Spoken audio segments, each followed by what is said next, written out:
ค่3 ปีความเสียหายจากอาชญากรรมไซเบอร์ของคนไทยพุ่งทะลุถึง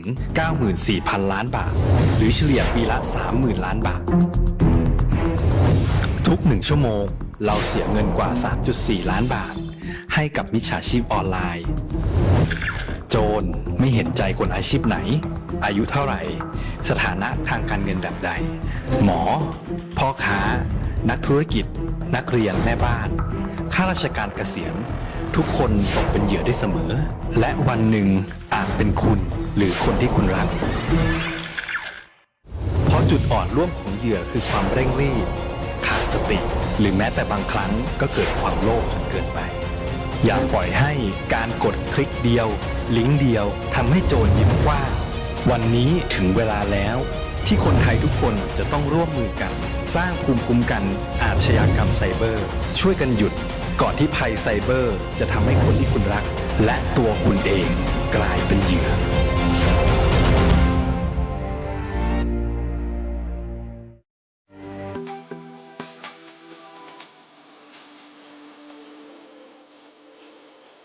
ครับบ่ดื่มบอกครับปลอดภัยตลอดการเดินทางด้วยความห่วงใยจากสวท8 FM 91 เมกะเฮิรตซ์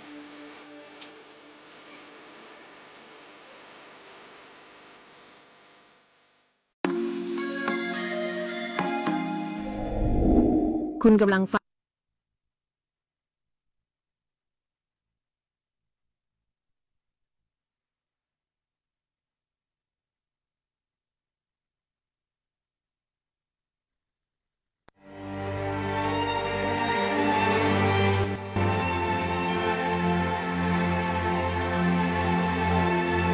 สถานีวิทยุกระจายเสียงแห่งประเทศไทย 70 สถานีทั่วทุกภูมิภาค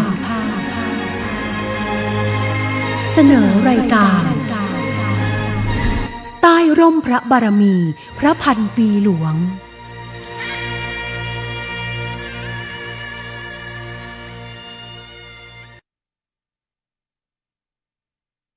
สวัสดีค่ะขอนำทุกท่านเข้าสู่รายการใต้ร่มพระบารมีพระพันปีหลวงทุกวันจันทร์หรือวันศุกร์ในช่วงเวลา 16:30 นาทีถึง 17 นาฬิกาทางสถานีวิทยุกระจายเสียงแห่งประเทศไทย 70 สถานีของกรมประชาสัมพันธ์วันนี้พบกับดิฉันศิริวัลย์บุญมีจะพาทุกท่านมาที่จังหวัดระยองซึ่งเป็นอีกหนึ่งจังหวัดที่พระบาทสมเด็จพระบรมชนกาธิเบศรมหาภูมิพลอดุลยเดชมหาราชบรมนาถบพิตรและสมเด็จพระนางเจ้าสิริกิติ์พระบรมราชินีนาถพระบรมราชชนนีพันปีหลวงเคยเสด็จเยือนจังหวัดระยองแน่นอนว่ามีเรื่องราวและมีประวัติศาสตร์ที่ยาวนาน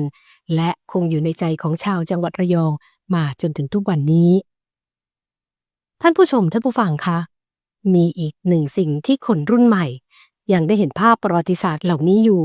วันนี้จะพาไปชมภาพเก่าเล่าเรื่องค่ะช่วงภาพเก่าเล่าเรื่อง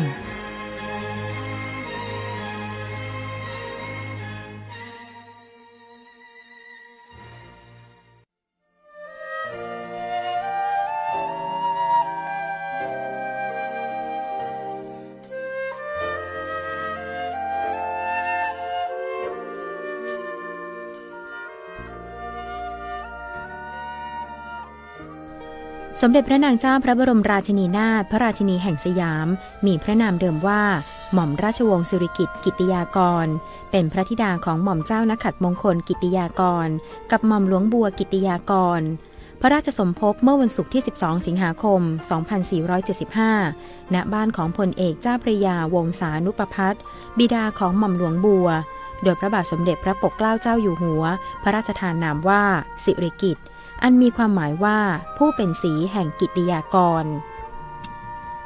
เมื่อครั้งยังทรงพระเยาว์ทรงเริ่มการศึกษาชั้นอนุบาลที่โรงเรียนราชินี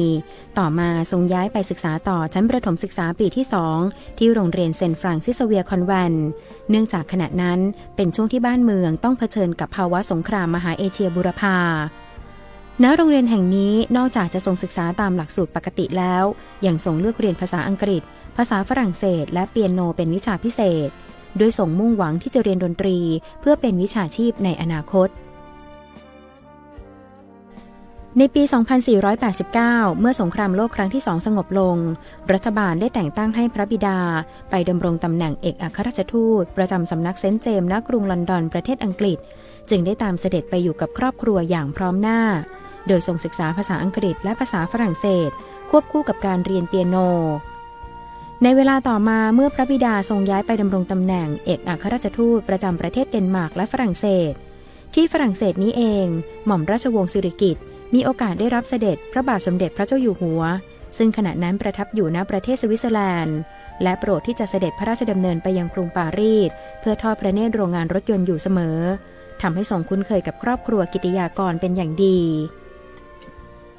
ด้วยความน่ารักสดใสประกอบกับพระอุปนิสัยที่สุภาพอ่อนน้อมและความสนพระทัยในสิ่งเดียวกันหลายๆด้านโดยเฉพาะการดนตรี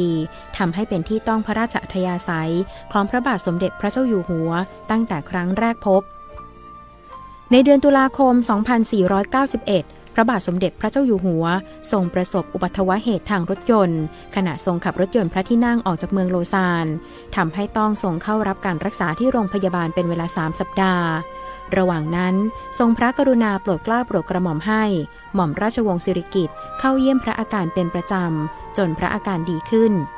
นับเป็นช่วงเวลาที่ความสัมพันธ์ระหว่างพระบาทสมเด็จพระเจ้าอยู่หัวกับหม่อมราชวงศ์สิริกิติ์มีความใกล้ชิดกันมากยิ่งขึ้นวันที่ 19 กรกฎาคม 2492 ทรงมั่นกันเป็นการภายในอย่างเรียบง่ายณโรงแรมวินเซอร์ประเทศสวิตเซอร์แลนด์โดยพระบาทสมเด็จพระเจ้าอยู่หัวทรงมั่นหม่อมราชวงศ์สิริกิติ์ด้วยพระธรรมรงค์เพชรน้ำเตยรูปหัวใจซึ่งเป็นพระธรรมรงค์องค์เดียวกับที่สมเด็จพระบรมราชชนกพระราชทานแด่สมเด็จพระบรมราชชนนีจนเมื่อเดือนมีนาคม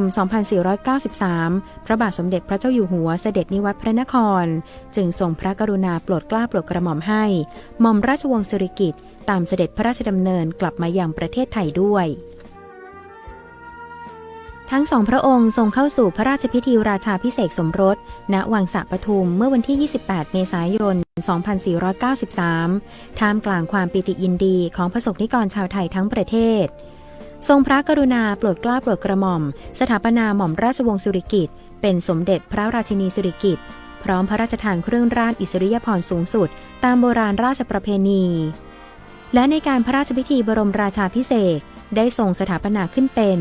สมเด็จพระนางเจ้าสิริกิติ์พระบรมราชินีตลอดระยะเวลาแห่งการดำรงพระอิสริยยศสมเด็จพระราชินีจนถึงสมเด็จพระบรมราชินีนาถได้ทรงปฏิบัติพระราชกรณียกิจน้อยใหญ่นานับประการทั้งในฐานะพระผู้เป็นที่พึ่งของปวงชนชาวไทยและในฐานะคู่บุญคู่พระราชหฤทัยของพระบาทสมเด็จพระเจ้าอยู่หัวทรงช่วยแบ่งเบาพระราชภาระในการบำบัดทุกข์บำรุงสุขแก่ราษฎรอันเป็นที่ประจักษ์และรักยิ่งของอาณาประชาราษฎร์จวบจนปัจจุบันท่านผู้ชมท่านผู้ฟังคะยังอยู่กับรายการใต้ร่มพระบารมีพระพันปีหลวง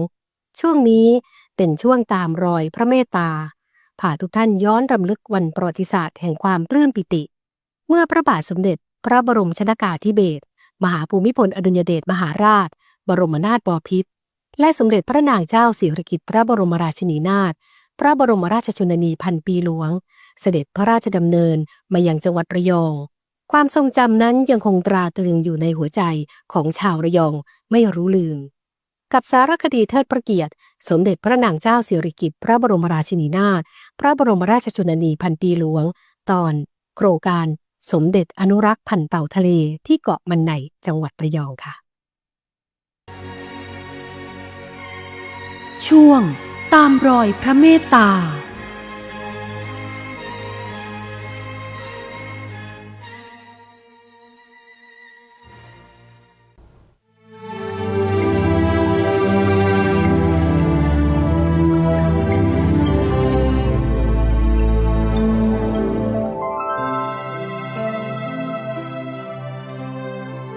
การพบเต่าทะเลบาดเจ็บในช่วงชีวิตของการเป็นชาวประมงของนายอนุชาจันพลามพบเจอเต่าทะเลบาดเจ็บมากกว่า20ครั้งสาเหตุการบาดเจ็บส่วนใหญ่มาจากเครื่องมือประมงบางตัวป่วยเกยตื้นเนื่องจากการกินขยะเข้าไป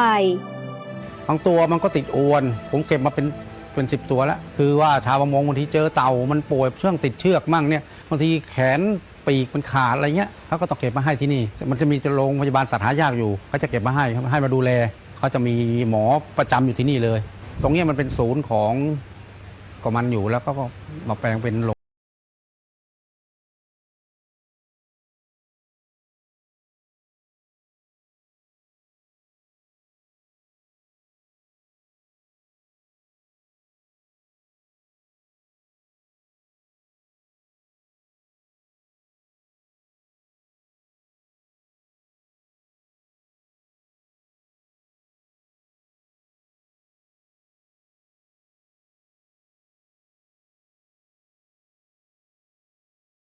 และฟื้นฟู ก็มีเต่ากะเต่าตะหนุที่นี่มีสองสายพันธุ์อยู่ตรงนี้ตะหนุกับเต่ากะมันจะอยู่ในบริเวณเกาะทะลุแล้วก็ข้างนอกก็จะห่าง3 ไมล์บางทีก็เจอตัวใหญ่ๆที่นี่มันมีเยอะมันมีเต่าอนุรักษ์เกาะราชินีอยู่รัชกาลที่ 9อยู่ถ้าอนุรักษ์อยู่เราก็ต้องช่วยกันอนุรักษ์เป็นสัตว์สงวนแล้วเราก็ต้องช่วยกันสมัยก่อนคนก็ไม่รู้คนนี้ก็เอามากินมั่งอะไรมั่งเนี้ยก็มีแต่สมัยนี้ไม่ได้กฎหมายเด็ดขาดด้วย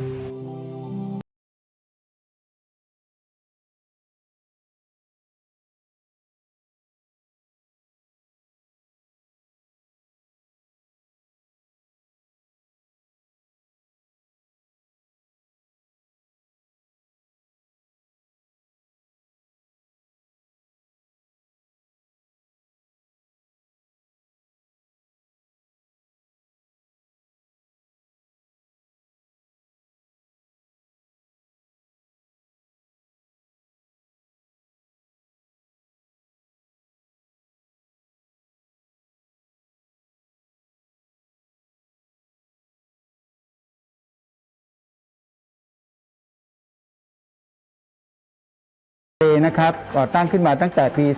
2522 นะครับโดยสมเด็จพระนางเจ้าสิริกิติ์พระบรมราชินีนาถ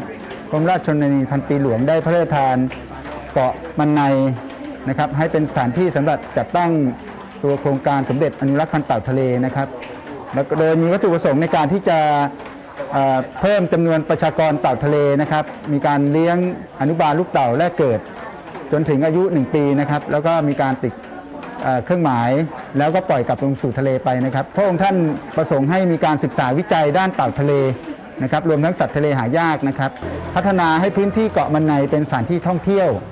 เชิงอนุรักษ์นะครับให้คนเนี่ยมีความรู้สึกหวงแหนในทรัพยากรเต่าทะเลครับศูนย์วิจัยทรัพยากรทางทะเลและชายฝั่งอ่าวไทยฝั่งตะวันออกและโรงพยาบาลสัตว์ทะเลหายากนอกจากจะทำหน้าที่รักษาฟื้นฟูวิจัยพันธุ์สัตว์ทะเลหายากและต่อยอดแนวพระราชดำริในการพัฒนาเกาะมันในให้เป็นแหล่งท่องเที่ยวเชิงอนุรักษ์เต่าทะเลแล้วยังเป็นการทำงานร่วมกับชุมชนในการยึดมั่นแนวทางการทำประมงอย่างไม่ทำลายล้างใช้เครื่องมือประมงที่เหมาะสมมีความรู้ความเข้าใจในการช่วยเหลือปฐมพยาบาลสัตว์ทะเลเบื้องต้นภายใต้การทำงานของกลุ่มธนาคารปูไข่ในชุมชนประมงต้นแบบอ่าวมะขามป้อมปัจจุบันเนี่ยเขาก็จะมักจะมีแนวคิดในการอนุรักษ์ทำประมงโดยที่ไม่ได้รับผิดชอบมีการติดตัวเต่าทะเลอยู่บ่อยๆเขาก็อาจจะกีดกันทางการค้าได้การที่พระองค์ท่านมีโครงการสมเด็จอนุรักษ์พันธุ์เต่าทะเลก่อตั้งขึ้นมาตั้งแต่ปี 2522 เนี่ยก็จะเป็นข้อต่อรองว่าประเทศไทยเราเนี่ยก็มีการอนุรักษ์เต่าทะเลในระดับสากลเหมือนกันเป็นระดับนานาชาติที่ก็ไม่ยิ่งหย่อนไปกว่าประเทศที่เจริญแล้วที่เขาได้ดำเนินการอนุรักษ์เต่าทะเลหรือรักษาสิ่งแวดล้อมรักษาทรัพยากรเพื่อให้มนุษย์ได้ใช้ประโยชน์ได้นานๆนะครับเราโครงการนี้จึงเป็นโครงการที่พระองค์ท่านเนี่ยมีสายพระเนตรที่ยาวไกลที่จะช่วยให้เรามีกิจกรรมในด้านการอนุรักษ์ทรัพยากรและสิ่งแวดล้อมเพื่อเป็นประโยชน์ต่อประชา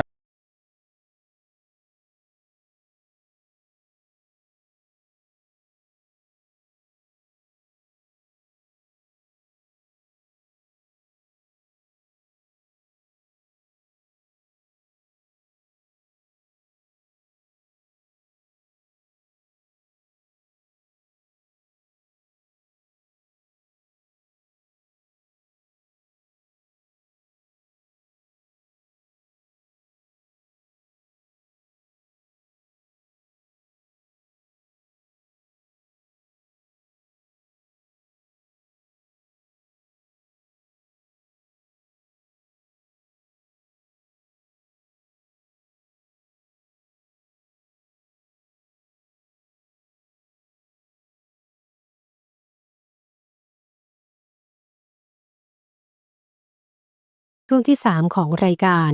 กับช่วงสารต่อพระราชปณิธานซึ่งสมเด็จพระนางเจ้าสิริกิติ์พระบรมราชินีนาถพระบรมราชชนนีพันปีหลวงเคยเสด็จพระราชดำเนินเยือนจนกระทั่งปัจจุบันยังมีการสารต่อพระราชปณิธานหลากหลายเรื่องราวจะพาทุกท่านไปย้อนวานๆติดตามชมชุดไทยพระราชทานค่ะช่วงสารต่อพระราชปณิธาน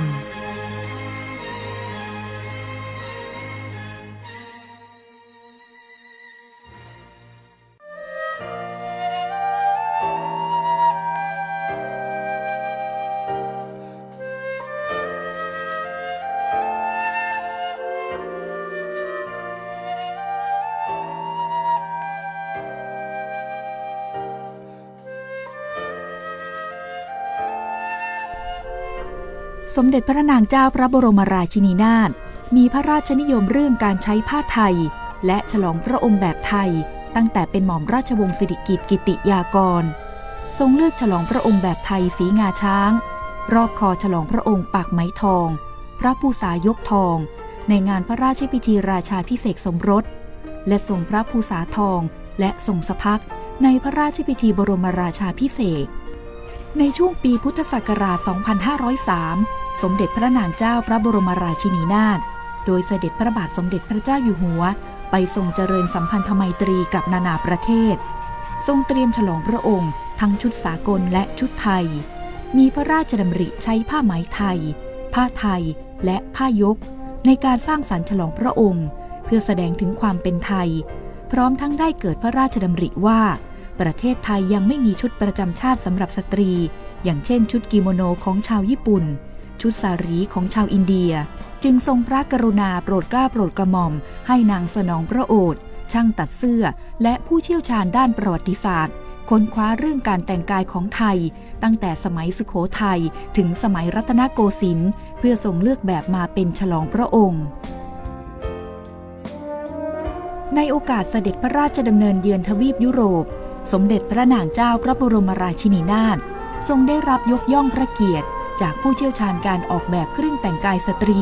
ทั้งชาติฝรั่งเศสและอิตาลีว่าทรงเป็นสตรีที่แต่งกายได้ยอดเยี่ยมที่สุดในรอบปี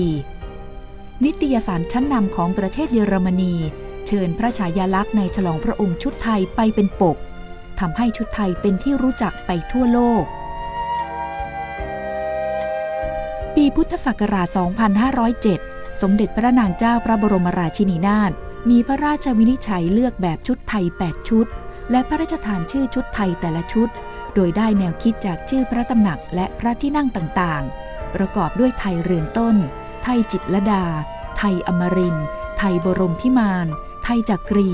ไทยดุสิตไทยจักรพรรดิและไทยศิวไลยเรียกว่าชุดไทยพระราชนิยมซึ่งได้พระราชทานให้สตรีไทยสวมใส่เป็นชุดประจำชาติแสดงถึงวัฒนธรรมการแต่งกายอันเป็นเอกลักษณ์ความเป็นไทยอย่างชัดเจนอีกทั้งเป็นการส่งเสริมศิลปะหัตถกรรมการทอผ้าไทยซึ่งใช้ตัดเย็บชุดไทยช่วยกระจายรายได้สู่ราษฎรทางหนึ่ง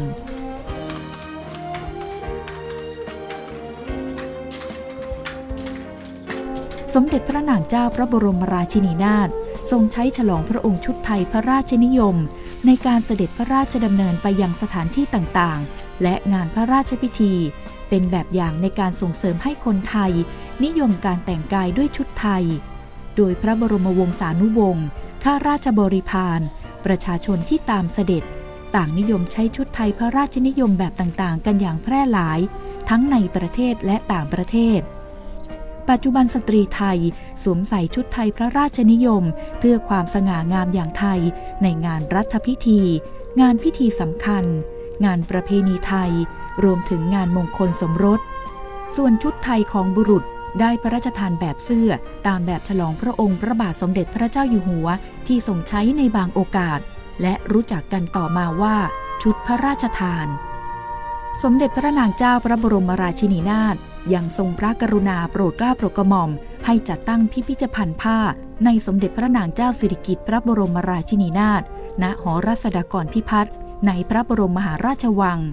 โดยพระราชทานพระราชานุญาตให้จัดแสดงฉลองพระองค์ชุดไทยพระราชนิยม เพื่อเป็นต้นแบบชุดประจำชาติของสตรีไทยอันจะสร้างแรงบันดาลใจแก่นักออกแบบเสื้อผ้าและผู้สนใจ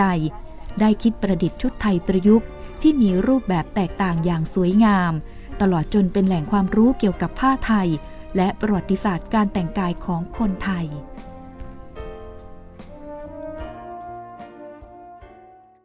และนั่นก็คือชุดไทยพระราชทาน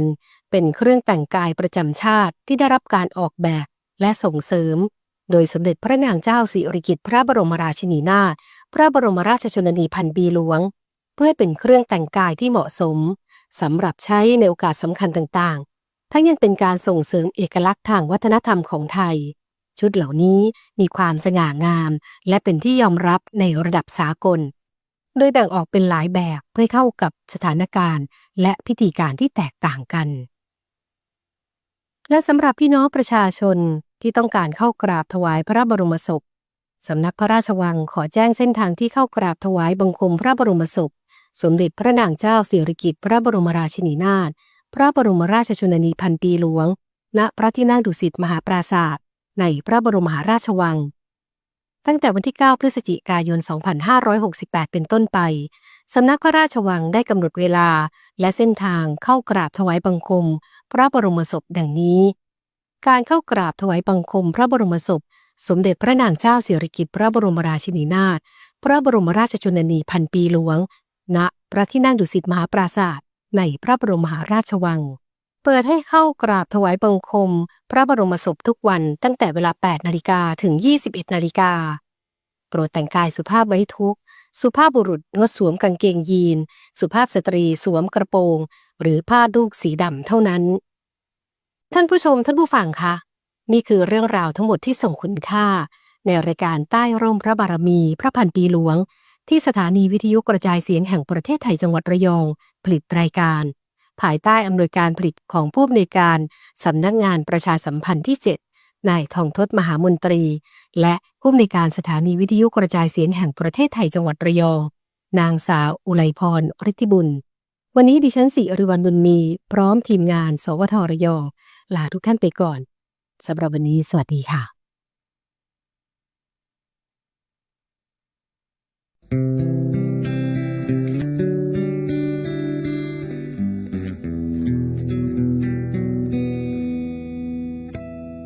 พระพันปีหลวงคือดวงประทีปลับแสงขอบฟ้า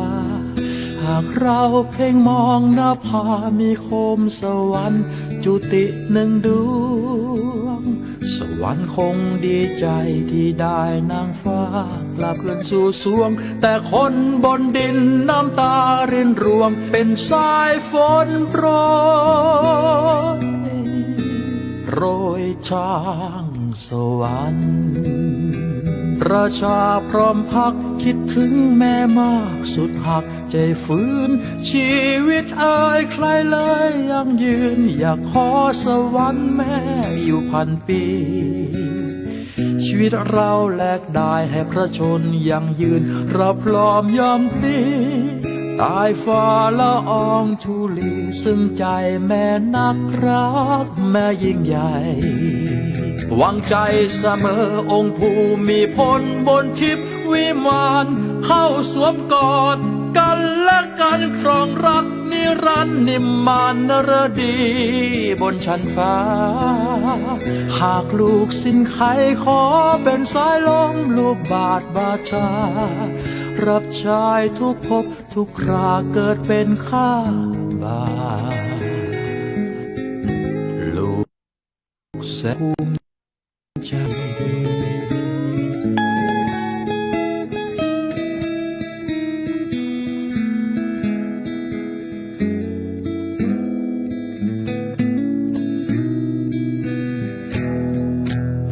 หวังใจเสมอองค์ภูมิพลบนทิพย์วิมานเข้าสวมกอดกันและกันครองรักนิรันดร์นิมมานนรดีบนชั้นฟ้าหากลูกสิ้นไขขอเป็นสายลมลูกบาทบาชาคิดถึงและรักท้องฟ้าคนบนหน้าผาคิดถึงแม่คิดถึงพ่อตั้ง จิตอธิษฐานกันเถิดหนอ เสียงคงดังไปไกลพอ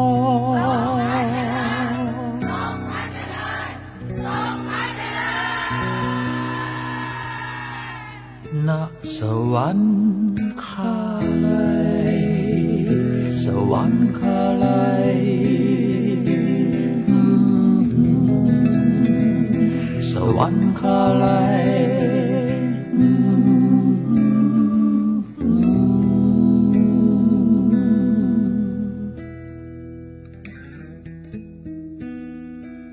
สถานีวิทยุกระจายเสียงแห่งประเทศไทย โปรดเตรียมเคารพธง